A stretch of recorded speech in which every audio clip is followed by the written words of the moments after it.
کیا ہے علامہ؟ 77 ہے. وَإِنَّ تو کہاں سے پڑھنا ہے؟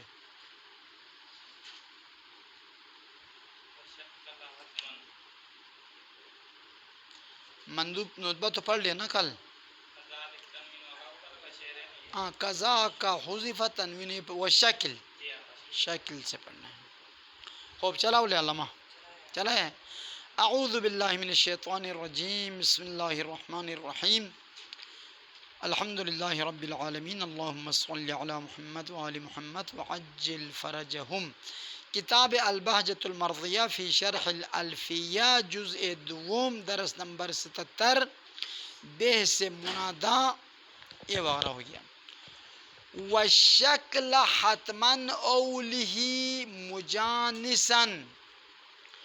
وَالشَّكْلَ منادا کے آخر میں، منادا کے آخری حرکت کو کہتے ہیں شکل.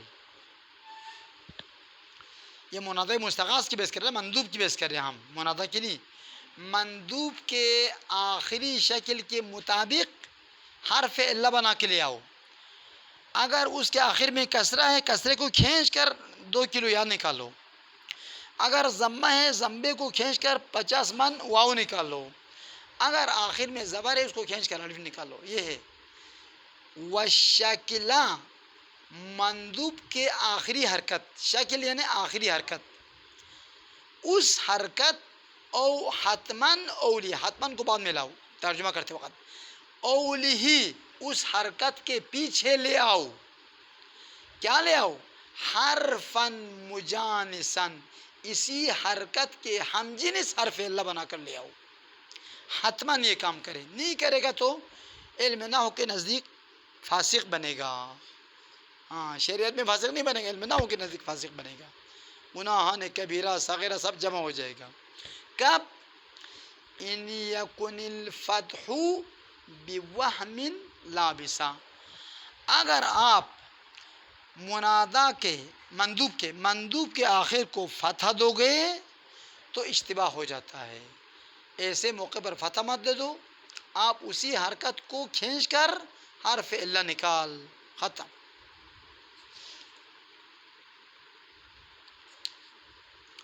خوب نیچے شرح میں آ جاؤ.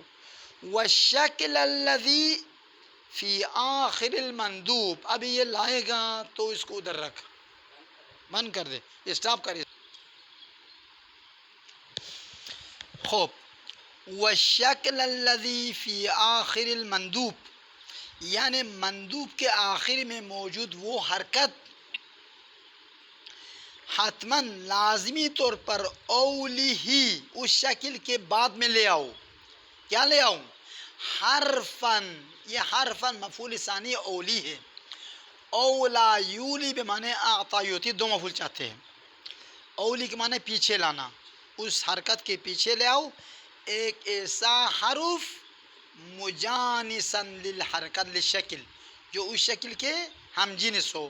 زبر کے ساتھ الف، زیر کے ساتھ یا، پیش کے ساتھ با. خوب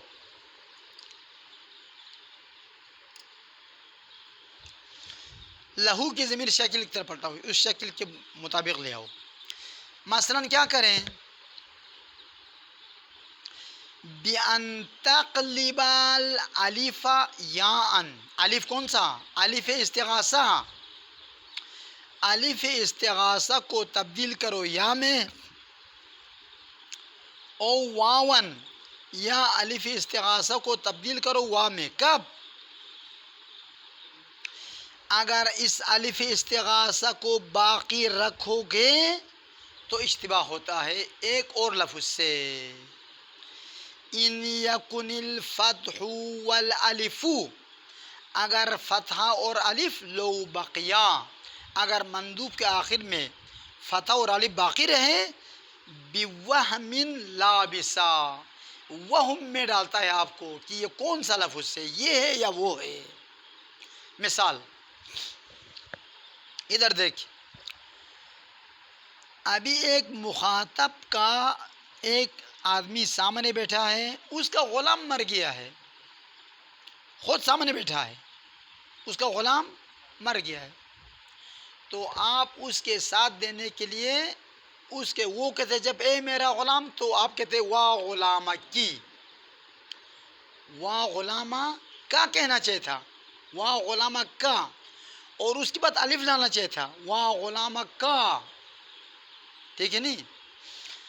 ابھی چونکہ وہ سامنے والا مذکر نہیں مؤنث ہے، کم اشکال نہیں کی، ایک عورت سامنے بیٹھی ہے، اس کا غلام مر گیا ہے، تو اس عورت کے غلام پہ آپ نسبہ کرنا چاہتا ہے،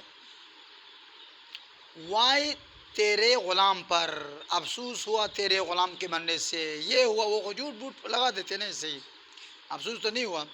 ایک شخص نے، ایک بزرگ عالم دین، کسی کے کوئی رشتہ دار فوت ہو گیا، وہ بہت عمر رسیدہ تھا، تو اس نے تسلیت نامہ لکھو کہا، اور کیا لکھوں؟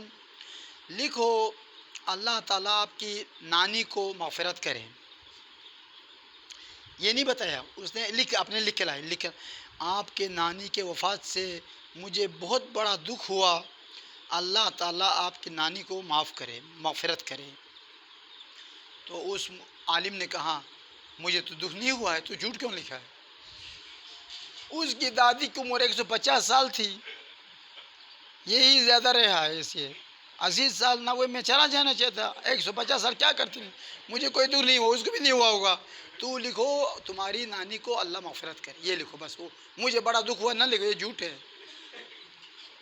تو ابھی وہ تسلیت نامے میں ہم سب جھوٹ بولتے ہیں، آپ کے فلان سے مجھے بڑا دکھ ہوا، جھوٹ کیوں بولتے ہو؟ آپ کہو کہ اللہ تعالیٰ آپ کے فلان مرحوم کو مغفرت کرے، اس کو جنت نصیب کرے، ائمہ طاہرین کے ساتھ معشور کے، یہ سچ ہے، یہ دعا ہے نا آپ کا، مجھے بڑا دکھ ہوا، واقع نہیں ہوا ہے، یہ جھوٹ بولتے ہیں، خواہ مخواہ جھوٹ نہ لکھو اخبارات میں، ہم آپ کے غم میں شریک ہے، شریک کہاں ہے؟ ایسے ہوائی پھیرنگ کرتے ہیں، شریک ہے۔ تو یہاں پر واہ غلام کی مخاطب عورت ہے، تو الف نسبہ لائے تو کیا ہوگا؟ واہ غلامہ کا کہنا چاہیے، وہ کا لگے تو پتہ نہیں، ادھر ایک مرد بھی بیٹھا ہے، ایک عورت بھی بیٹھی ہے، تو اس کے غلام پر رو رہے ہے، اس کے غلام پہ رو رہے، پتہ ہی نہیں چل رہے، اس لیے مؤنث کے غلام پہ واہ غلامہ کی، کاف کے کسرے کو رکھ کر اس کو کھینچ کے یا بناؤ، یہ یا الف والا کام دے گا، نسبہ کا کام دے گا، نہ واہ غلامہ کی، کس کے لیے؟ للمخاطبتی، آپ سامنے بیٹھے ہوئے ایک عورت کے غلام پر آہوزاری کرنا چاہتے ہیں، ورنہ الف نسبہ کہاں آنا چاہتا ہے؟ ضمیر کے بعد واہ غلامہ کا کہنا چاہتا، وہ کا کہے گا تو مذکر سے اشتباہ ہوگا، اس لیے کی کو۔ غائب کی مثال واہ غلامہ ہو، ادھر دیکھ، ایک شخص مرا ہے، ایک شخص کا غلام مرا ہے، خود سامنے نہیں ہے، تو ہم اس کے غلام پر غائبانہ طور پر رو رہے ہیں، واہ غلامہ، اے اس کا غلام، کیا ہوا، کتنا بڑا یہ تھا تو وہ تھا، جھوٹ شوٹ ملاتے، تو یہ نوحہ خوانی کہتے ہیں، نوحہ پڑھنا، یہ نوحہ یہی ہے، میت پر نوحہ سچ ہونا چاہیے، جھوٹا نوحہ صحیح نہیں ہے۔ یہ آپ سب سے بڑا سخی تھا، ایک کپ چائے کسی کو نہیں پلاتا تھا، سب سے بڑا سخی کہاں سے آ گیا ہو؟ تو یہاں پر واہ غلامہ ہو، الف نسبہ لو کیا پڑھیں گے آگے سدیر؟ واہ غلامہ ہاں پڑھیں گے، اور ہاں پڑھے گا تو پتہ نہیں چلے یہ مذکر کے غلام پر رو رہے یا کسی واحد مؤنث غائب غلام پہ رو رہے، اشتباہ ہو جاتا ہے، تو ہو کے ضمیر کے ضمے کو کھینچ لو، واو نکال، یہ واو الف کا نائب ہے، واہ غلامہ ہو للغائب، یہ مذکر غائب کے لیے۔ اچھا جمع مذکر مخاطب کے لیے واہ غلامکم، ادھر دیکھو واہ غلامکم تھا، تمہارے غلام، واہ افسوس تمہارا غلام بہت ہو گیا، یہ کم جمع ہے، اگر اس کے آخر میں الف نسبہ پڑھ تو کیسے پڑھنا چاہتا؟ واہ غلامکما، کما، تو کما تو تصدیق، یہ کم ہے یا کما ہے؟ کم ہے، تو پھر اس کو الف مت پڑھاؤ، الف کے بجائے میم پر ضمہ دے کر اس کو آگے کھینچو، واہ غلامکمو، یوں پڑھو، یہ للجمع المذکر کے لیے ہے۔ خوب وہاں کہاں پہنچا؟ اچھا کیوں اس طرح کرنا ہے؟ الف نسبہ لائے کیا ہوئی؟ ان تمام موارد الف نسبہ لاؤ، ادھر اول میں کہو واہ غلامہ کا، دوسرے میں کہو وا غلام ہا، تیسرے میں کہو وا غلام کما، یہ کیوں نہیں کہے گا؟ لِأَنَّكَ لَوْ لَمْ تَفْعَلْ، اگر آپ کسرے کو کھینچ کر یا نہیں نکالو گے، اول میں ضمے کو کھینچ کر واو نہیں نکالو گے دوم میں، اور میم کو ضمہ دے کر واو نہیں نکالو گے سیوم میں، اس طرح نہیں کرو گے، وَأَبْقَيْتَ الْأَلِفَ النُّدْبَةَ، الف ندبہ لا کر پڑھو گے تو لَأَوْهَمَ الْإِضَافَةَ إِلَى كَافِ الْخِطَابِ، تو یہ پہلی مثال وا غلام کا پڑھنا ہوگا تو یہ کاف مذکر سے اشتباہ ہوگا، تو مؤنث کے غلام پہ رو رہے یا مذکر کے غلام پہ رو رہے پتہ نہیں چلے گا۔ دوسری مثال میں وا غلام ہو کہنے کی بجائے الف ندبہ لا کر وا غلام ہا پڑھو گے تو وہا الغیبہ، تو یہ ہاء مذکر ہاء غیبت مؤنث کے ساتھ اشتباہ ہوگا۔ اور تیسری مثال میں وا غلام کم، اگر آخر میں الف لا کر وا غلام کما پڑھو گے تو جمع تثنیہ کے ساتھ اشتباہ ہوگا۔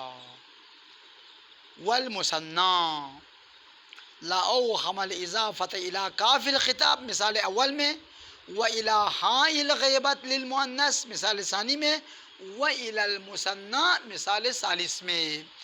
اس لیے اشتباہ کے جھنجھٹ سے بچنے کے لیے آپ آرام سے اسی حرکت کو کھینچو، مسئلہ حل ہوگا، ختم۔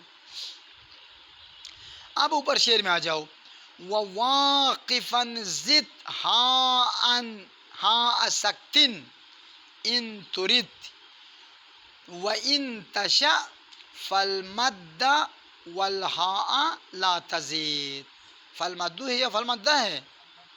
ہاں فالمدو یہ مبتدا ہے، فالمدو ہونا چاہیے، والہاء لا تزید، ختم۔ اما اگر آپ مندوب پر وقف کرنا چاہتے ہیں تو الف ندبہ کے بعد ہائے سکتہ بڑھا دو، وہ جو ضمیر نہیں کہتا وہ ضمیر نہیں ہے، وہ بے ضمیر ہے، ہائے سکتہ ہے وہ۔ وواقفاً حالت وقف میں، وقف کرتے وقت زد تو بڑھا دو، فعل امر زد، زاد یزید فعل امر زد، باع یبیع بیع، بڑھا دو، کیا بڑھا دیں؟ ہاء سکتن، ہاء سکت کو بڑھا دو، ان ترید اگر چاہے تو، نہ چاہے تو نہیں بڑھاؤ، الف پر وقف کرو، چاہے تو آخر میں ہاں بڑھا دو، یا زیدہ یا زیدہ، یا زیدہ آخر میں ہاں بڑھا دو، بس یہ واجب نہیں ہے، اگر آپ چاہے تو بڑھا سکتے ہیں۔ وَإِن تَشَأْ اگر آپ چاہیں، فَالْمَدُّ تو آپ اس الف کو کھینچو، حرف مد بڑھا دو، وَالْهَاءَ لَا تَزِدْ اور ہائے سکتہ کو مت بڑھاؤ، ختم۔ یہاں تک پڑھتے پھر آگے جاتے ہیں، نیچے شرح میں آ جاؤ۔ وواقفاً حالت وقف میں زد ہاء سکتن، ہاء سکتہ کو بڑھاؤ الف کے بعد، ان ترید اگر آپ چاہے تو، یہ ختم۔ پھر یہ شعر کیا ہوا؟ اوپر کوئی اور شعر ہے، ادھر کوئی اور شعر ہے، نیچے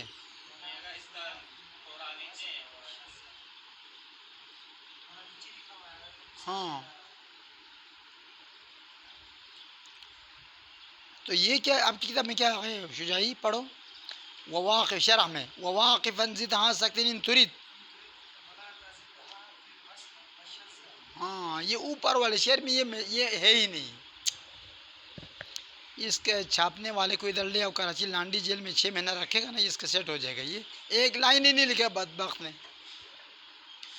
ولا تزد، میں بھی حیران ہوں کہ ادھر سے یہ کیوں آیا، کہاں سے آیا؟ ولا تزد ہاء فی الوصل، لیکن وصل میں ہائے سکتہ مت لاؤ، اگر ملا کے آگے لے جانا ہے نا تو اسی طرح لے جاؤ، ہاں مت لاؤ، ہاں وقف میں لانا ہے۔ ولا تزد ہاں یعنی ہائے سکتہ کو مت بڑھاؤ، فی الوصل وصل میں، خوب۔ وشذ اور شاذ ہے کیا؟ الا یا عمرو امراہ وعمرو بن الزبیرہ، یہاں پر حالت وصل میں بھی ہائے سکتہ لایا ہے، یہ شاذ ہے۔ الا آگاہ رہو، اے عمر، اے عمر، رو رہے عمر پر، وہ کون سا عمر ہے تو رو رہے اس کے اوپر؟ کہتے ہیں عمرو بن زبیر، زبیر کا بیٹا عمر ہے، ختم۔ تو یہاں پر امراہو میں وصل سے پڑھنے کے باوجود امراہو یہ حال آیا ہے، اور مصرے کے آخر میں تو وقف کرتا ہے، پہلے مصرے میں وقف تو نہیں کرتا، وصل کرتا ہے، اس کے باوجود حال آیا ہے، یہ شاذ ہے۔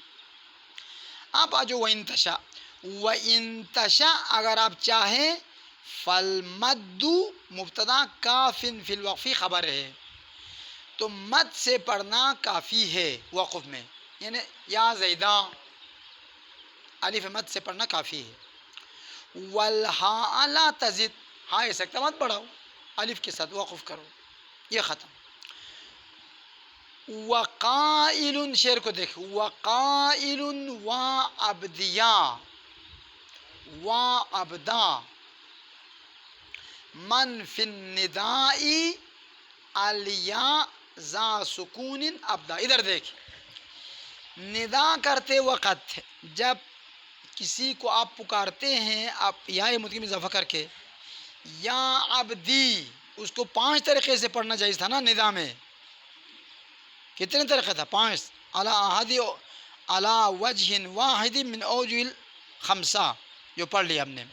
ادھر دیکھ، یا متکلم والے، یا متکلم کی طرف مضاف ہونے والے منادا کو جو شخص یا کو ساکن کر کے پڑھتا تھا، یا عبدی، یا غلامی، یا اخی، یا کے ساتھ، جو وہاں پر یا کے ساتھ پڑھتے تھے، آپ اس کو ندبہ کریں تو 2 طریقے سے پڑھ، یہاں پر پہلے آپ ادھر ترجمہ کرو، من وہ شخص، فی الندائی یا متکلم کی طرف مضاف ہونے والے اسم کو پکارتے وقت، الیاء ذا سکون ابدا، ابدا کو پہلے لاؤ، ومن فی الندائی ابدل یا، وہ شخص جو ظاہر کرتا تھا یا متکلم کو ذا سکون، سکون کے ساتھ، یا عبدی، یا غلامی، یوں پڑھتا تھا۔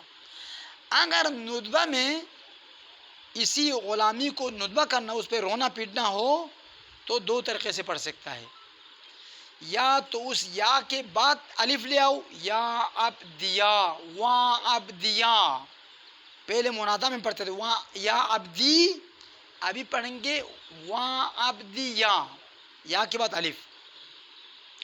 دوسرا طریقہ، یا کو قلب الف کرو اور الف سے پڑھو، وعبدا، وعبدا پڑھو، ختم۔ خوب، کہاں پہنچا؟ یہ ختم۔ اب نیچے آ جائے، وقائل، وہ شخص کہے گا، کب؟ اذا ندب المضاف الی الیا، جب وہ یا متکلم کی طرف مضاف ہونے والے اسم پر روئے پیٹے، تو کیا کہے گا؟ وعبدیا، یا کے بعد الف لائے گا، یا وعبدا، یا کو قلب الف کرے، یہ 2 طریقے سے، باقی 3 نہیں پڑھ سکتے، یہ 2 طریقہ۔ کون یہ کہے گا؟ یہ من مبتدا مؤخر ہے، قائلون خبر مقدم ہے، من یہ کہے گا، من فاعل قائلن، یہ قائلن کا فاعل ہے، مبتدا نہیں کہتے، فاعل ہے۔ کیا کہے گا؟ اے یقول ذالک، یہ وعبدیا اور وعبدا کہے گا، الذی، وہ شخص، فی الندائی الیاء ذا سکون ابدا اظہرا، جو ندا میں یا متکلم کو ساکن کے ساتھ پڑھتا تھا، یا عبدی، یا غلامی، یوں پڑھتا تھا، ادھر یا عبدیا، یا عبدا، یا غلامیہ، یا غلاما، یوں پڑھے گا۔ اما ومن اتا بیاء المتکلم مفتوحۃ فی الندا، اما وہ شخص جو ندا میں یا عبدا پڑھتا تھا، یا کو قلب الف، الف کو حذف، لام الفعل پر زبر. ومن اتا بہا نا، ومن اتا بہا مفتوحتن، جو شخص ندا میں یا متکلم کو زبر دیتا تھا، یوں یا عبدیہ، یا غلامیہ، یا اخیہ، یوں پڑھتا تھا. یقول، یہ ادھر نسبہ میں کہے گا وا عبدیا، وا عبدیا، یا دیا ہے آپ کتاب میں، دال پر زبر ہے، کچھ بھی نہیں ہے. وا عبدیا فقط، تو وا عبدیا ہونا چاہیے پھر. تو دال پر زبر ہے نا. ندا میں کیا پڑھتا تھا؟ عبدیا. تو ادھر تک کہاں سے آئے گا؟ یہ غلط ہے، وہ عبدیا لکھو. ادھر بھی زبر لکھا ہے، غلط ہے، وہ اشتباہ ہے. جو ندا میں یا عبدیا پڑھتا تھا، عبدیا یا غلامیہ، یوں، تو یہاں پر الف بڑھا دو، یا عبدیا یا غلامیہ. فقط یہ ایک صورت میں ندا کرے گا، کوئی اور صورت نہیں پڑھ سکتے. اما ومن فعل غیر ذالک، اما وہ لوگ جو مضاف الی الیا کو ندا کرتے وقت ان کے علاوہ کوئی اور طریقے سے پڑھتا تھا یا کو، تو یقولو، وہ پڑھیں گے وا ابدا الف کے ساتھ، آخر میں یا کو الف کرے گا، ختم. وا ابدا فقط پڑھے گا. تتمتن اذا ندب المضاف الی مضاف الی الیا، جب ایک اسم مضاف ہے ایک اور اسم کی طرف، وہ دوسرا اسم مضاف ہے یا متکلم کی طرف، جب اس پر رویا جائے تو لازمت الیاء، یا متکلم کا ہونا ضروری ہے. کیوں؟ لأن المضاف الیہا غیر مندوب، وہ مندوب تو مضاف ہے، مضاف الیہ تو مندوب نہیں ہے. کس پر روتے ہیں؟ مضاف پر روتا ہے، تو اس یا کو حذف نہیں کیا جائے گا. اللہم صلی علی محمد وآل